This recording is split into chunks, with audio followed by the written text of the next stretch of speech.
Hello, this is Richard, and this is a story about an ordinary family and their wicked Uncle Jeff. If you've heard the earlier stories, you'll know that he's not so much wicked as irresponsible, and when he's around, almost anything can happen. This story is set on Easter Sunday, and it's called The Easter Fair. Jeremy and Jemima stood next to Mum and Dad, holding hymn books in their hands. As the church organist began to play All Things Bright and Beautiful, a tall man in a smart hedge coat with a silk scarf tucked into his collar joined the family at the end of the pew. He said, "Hi, kids," a little too loudly. Mum turned her head to look at the noisy intruder. Her frown was met by the cheery grin of Jeff, whom the family normally referred to as the wicked uncle. It was a joke, of course. But like all jokes, there was a drop of truth at the bottom of it. After the service, they stood on the steps of the church in the crisp air and mellow sunlight of a beautiful April morning. It was enough to make anyone feel springy with the joy of life. But Dad was grumpy because Jeff had put a £20 note in the collecting box and he felt he had to match his generosity. Mum said to her brother-in-law, "Jeff, you're full of surprises. I didn't have you down as the church-going type." "Oh, you know, Christmas and Easter, wedding and funerals, the odd baptism, that's me," said Jeff. "Well, you'd better come to Sunday lunch," said Mum, hoping that he hadn't noticed Dad shaking his head. An hour later, Jeff was carving the roast beef and saying how a family meal was a rare treat in his bachelor existence. He offered to take the kids to the Easter fair in return. "Fantastic! We'd love to go to the fair!" exclaimed Jeremy. But this was the last thing that Mum wanted. Jeff had an uncanny knack for getting into trouble, and a fairground seemed to offer up untold opportunities for bringing the kids and calamity together. She had visions of her children flying off a Ferris wheel or being poisoned by a hot dog. She said, "That's sweet of you, Jeff, but Dad doesn't approve of the fair, does he, kids?" "Only because it's expensive," said Jeremy. "But Uncle Jeff won't mind about that, because he's loaded." "Jeremy!" exclaimed Mum. "What a thing to say!" And then turning to Jeff, she pleaded, "Kids, you never know what they'll come out with next." But Jeff was all smiles. "Don't worry," he said. "I know why my brother doesn't like the fair. It's because he never wins a prize." And the children both laughed and told their uncle that he was spot on, while Dad smiled weakly and went to clear up the dishes in the kitchen. Mum stalled for time by telling the kids to go out to the garden and hunt for Easter eggs. She hoped that in the meantime, Dad would come up with a good excuse for not going to the fair. While the children were finding mini eggs, Jeff went out to his Porsche to fetch a giant Easter egg made of Swiss chocolate. Its hollow inside was filled with clockwork toys like robots and dancing fairies. Jeremy and Jemima were overjoyed when they saw it, and after that, Mum and Dad were almost glad to let Jeff take them to the fair. "Don't fret," said Dad as they watched the kids squeeze into the tiny back seats of Jeff's car. "He will spoil them rotten, make them dizzy on the rides, and stuff them full of candy floss, but nothing too terrible can happen at the Easter fair." The fun fair was held every Easter on the town's green. It was an old tradition, and in fact, Dad and Uncle Jeff had both gone to it as kids. The amusements hadn't changed much, but the prices had doubled and doubled and doubled and, well, that's how things change. But the fair was as popular as ever, and the crowds queued for the old favourites like the Dodgems, the Ghost Train, the Roundabouts, the Helter Skelter, and the Big Wheel. The cuisine still consisted of toffee apples, candy floss, hot dogs and hamburgers, with lots of smelly fried onions. The muddy ground was ankle deep in cartons and waste paper. A cacophony of conflicting disco beats and golden oldies pumped out of speakers from every stall. In short, it was heaven. Just as Dad had predicted, Jeff indulged the kids to every dangerous-looking, dizzy-making ride that their hearts desired. But he himself took a particular interest in the side stalls that offered prizes.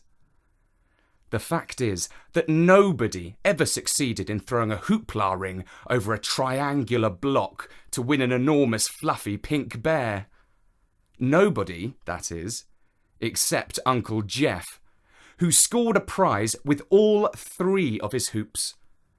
Jeremy and Jemima's arms were so full of fluffy toys that they could hardly walk, let alone lick toffee apples. So Jeff gave them back to the storeholder. "The kids are too old for them," he said apologetically. Then he moved on to the strongman test. Jeremy lifted up the big hammer and brought it down with all his might. He sent the ringer about a third of the way up the stand towards the gong. Jeff picked up the hammer with one hand and rang the gong first time.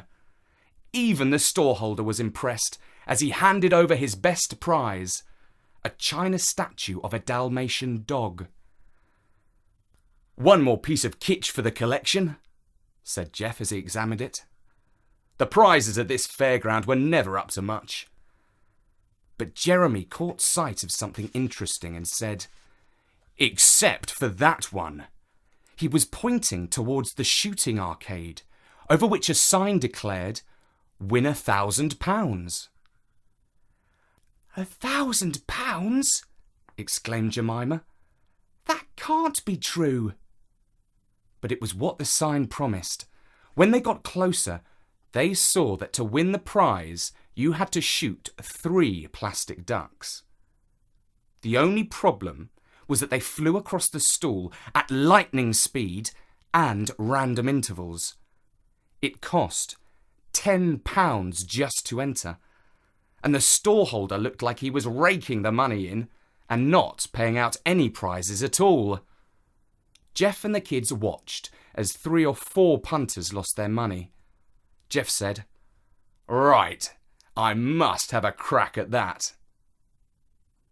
The gun was a fairly serious weapon, a .22 air rifle. A duck flashed by, and Jeff fired and missed. He had already lost the prize because he had to score 3 out of 3 shots to win. He took the 2 other shots just for practice and missed both times.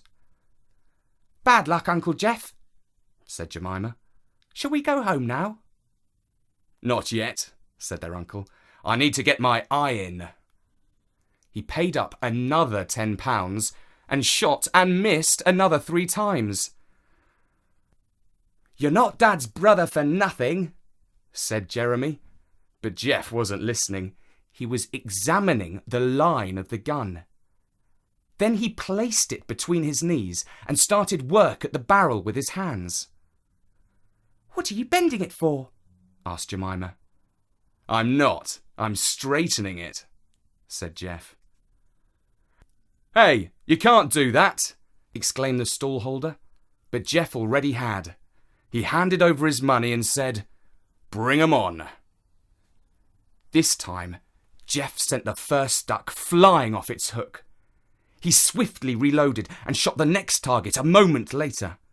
The third duck followed very soon after, but Jeff was ready. His shot was true.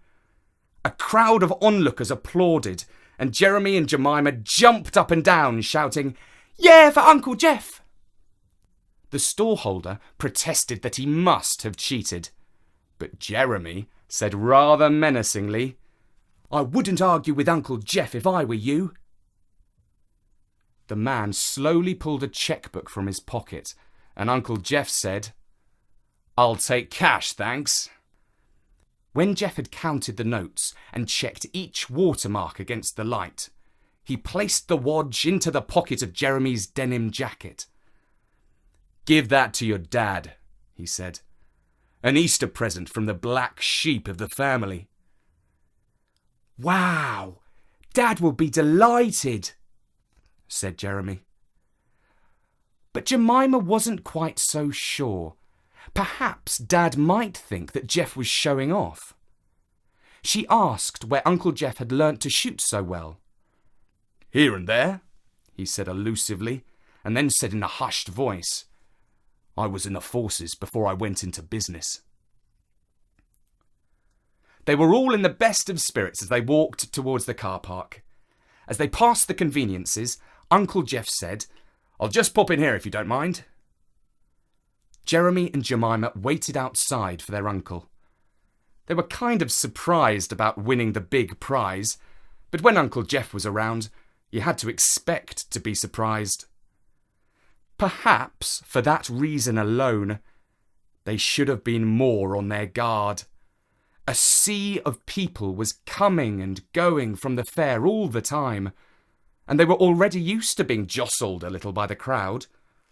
They didn't realise until too late that they had been surrounded by a gang of youths on all sides. One of them was holding a knife and said, "Hand it over." Jemima gave him her iPod. "Come on, don't make me use this," threatened the boy with a knife, jabbing it towards her brother. And Jeremy reached into his pocket and handed over the £1,000 in notes. A few moments later, the boys had melted away into the crowd. When Uncle Jeff returned, he found Jemima in tears and Jeremy hugging his sister and trying not to tremble. "What's happened?" he asked, but he had already guessed. He considered calling the police, but on balance thought it was better to get the children home to their parents rather than keep them hanging around for some officers to arrive. It was two very pale and shaking kids that he buckled into the cramped back seat of his Porsche. Soon after they left the car park, Jeremy said, "There, that's them." "Are you sure?" asked Jeff. "He's right," said Jemima. "I'd know them anywhere. But Uncle Jeff, please don't—" But his foot was already on the accelerator, and the engine was roaring. As he passed the gang, he flung open the door and knocked one of them over with it. He skidded to a halt and leapt out of the car. The youths jumped over a fence into the park, but Jeff was over it and after them. Jeremy and Jemima looked round anxiously while cars hooted at them for blocking the traffic. They saw Jeff rugby tackle one of the boys, and the others turned and tried to kick and punch him. By the time a police van came speeding over the grass with its blue light flashing, Jeff had felled 3 of the boys and held a 4th in a headlock. 10 police officers jumped out of the van and arrested the boys. And Uncle Jeff. At about 8 p.m. that evening, Mum heard a car's wheels on the gravel of the drive. She looked anxiously out of the window and was almost relieved to see a police car. A woman police officer opened the back door of the car to let out Jeremy and Jemima. "So what happened this time?" asked Mum.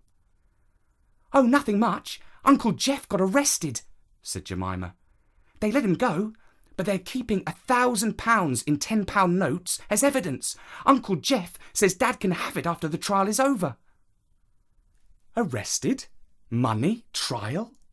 I didn't understand a word of that," said Mum as she hugged both her children somewhat tearfully.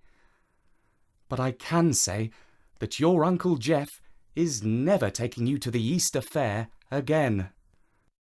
And that's the story of the wicked uncle at the Easter fair. If you enjoyed it, You can find more stories about the Wicked Uncle and about loads of other characters at storynori.com. And while you are there, if you could consider making a small donation to Storynori from the button in the sidebar, that would really help us cover our expenses. A big thanks to everyone who has done this already. For now, from me, Richard Scott, bye-bye.